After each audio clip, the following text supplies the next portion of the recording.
All right, y'all, back at it. We got a 1970 Oldsmobile Cutlass.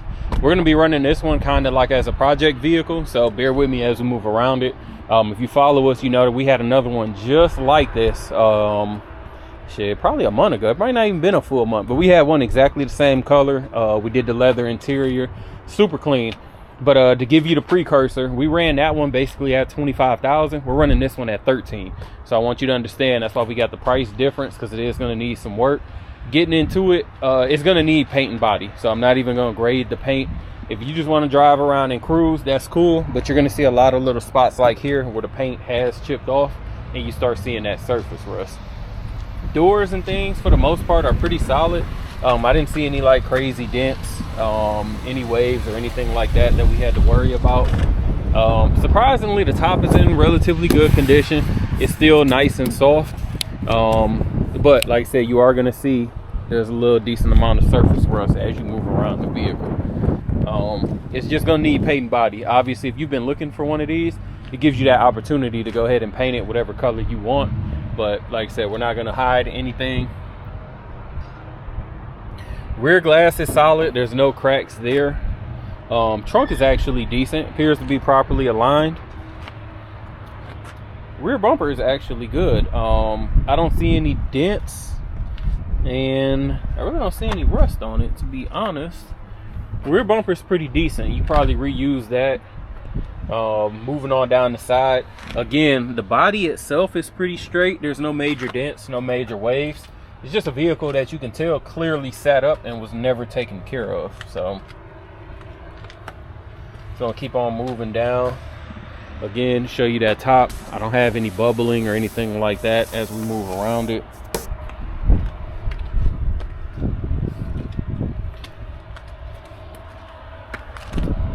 Front windshield solid, no cracks, no rock chips. And then as we look at the hood surprisingly is in good shape as well. No dents, no rock chips, can be reused as well. Again, it's just paint. Like, the car needs to be stripped down and painted.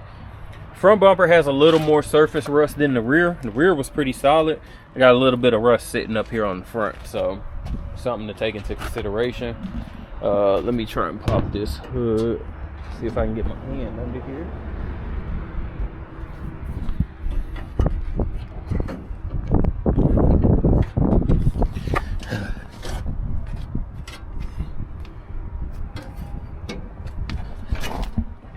Ooh, this rock jammed into my knee.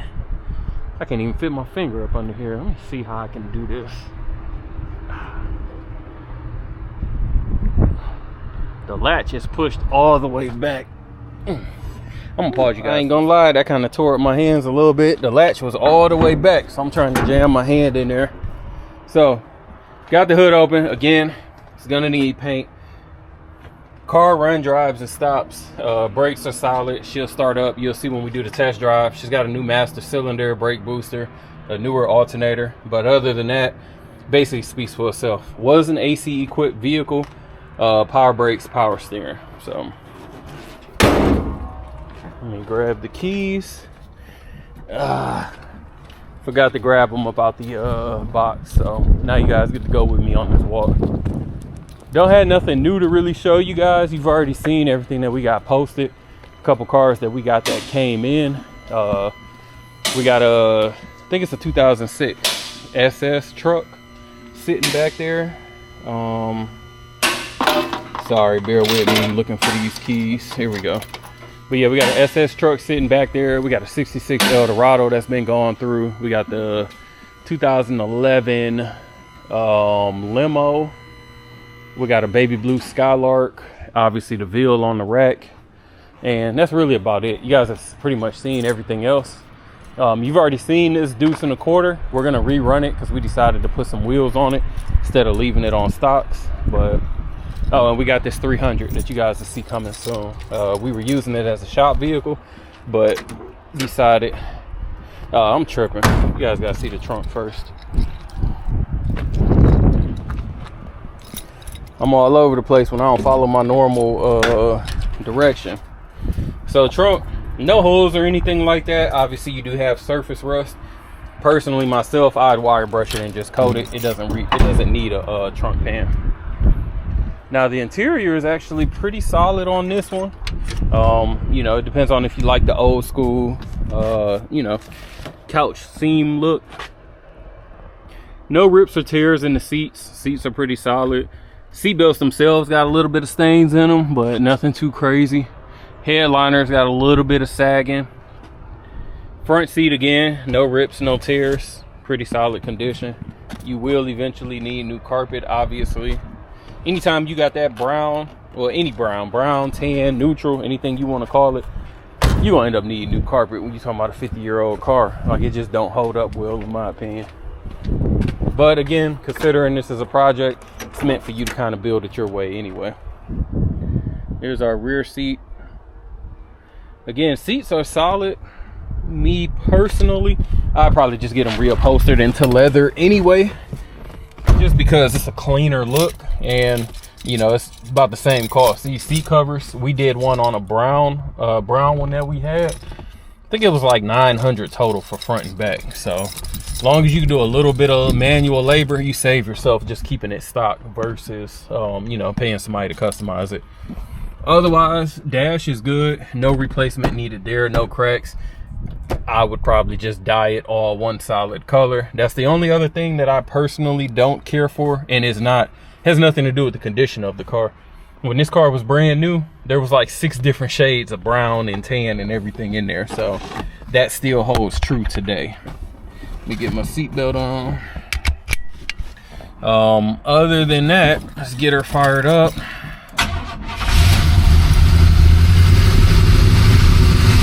Seats are manual, windows are manual, so no issue there.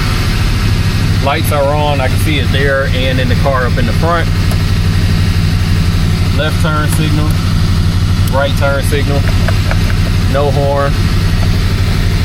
Wipers, surprisingly. No radio, not expected.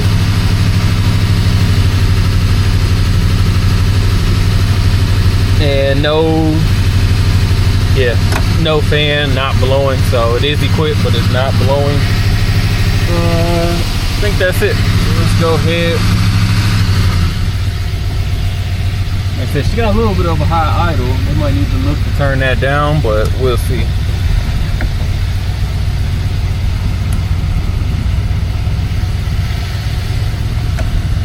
Surprisingly, if you guys you're watching this, you've probably been looking at Cutlasses, and you guys already know 90% of them, that fuel hand shoots past the full and it's sitting somewhere over by the hot sign. Super weird, this one is actually sitting in the middle, so I don't know if that's a plus or not. I'm not gonna say that it's accurate because it is floating around. Mileage reads 33,817. Speedometer is going. That first shift felt smooth. Hands off the wheel. She's tracking straight. I'm on the brakes right now. She's not pulling in any way at all. And alignment, I got the wheel a little bit to the left, so.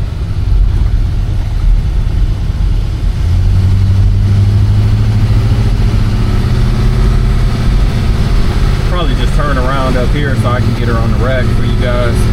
Again, that first shift was smooth. Please don't pull out. Thank you. Granted, that truck worth more than this car, so they'd have just paid it off, but second shift was smooth there while I was talking about that. Actually, I'm gonna just keep going. I don't feel like turning around with that semi at.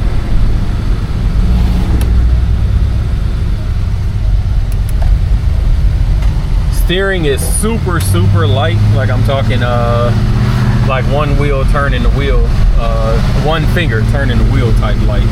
So power steering is clearly in effect here.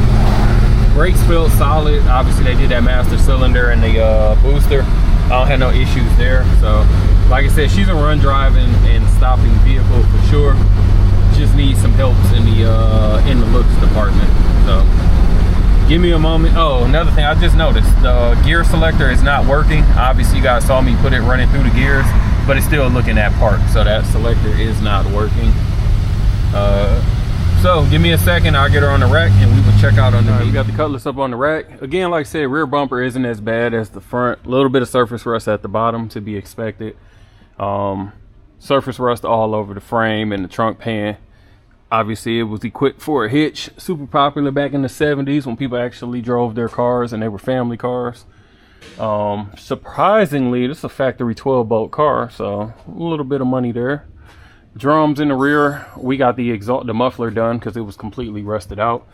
Going down this passenger side, frame is solid. Again, you got surface rust, nothing to complain about, but the floors are solid. No soft spots, no weld spots, so that's a big plus. Coming down the driver's side, same thing with the frame, no issues there.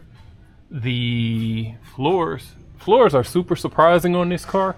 They are solid. That is a super big expense that you don't have to worry about. It just came off the test drive, no signs of leak from the oil or trans pan. Drums up in the front as well. All suspension appears to be completely stock.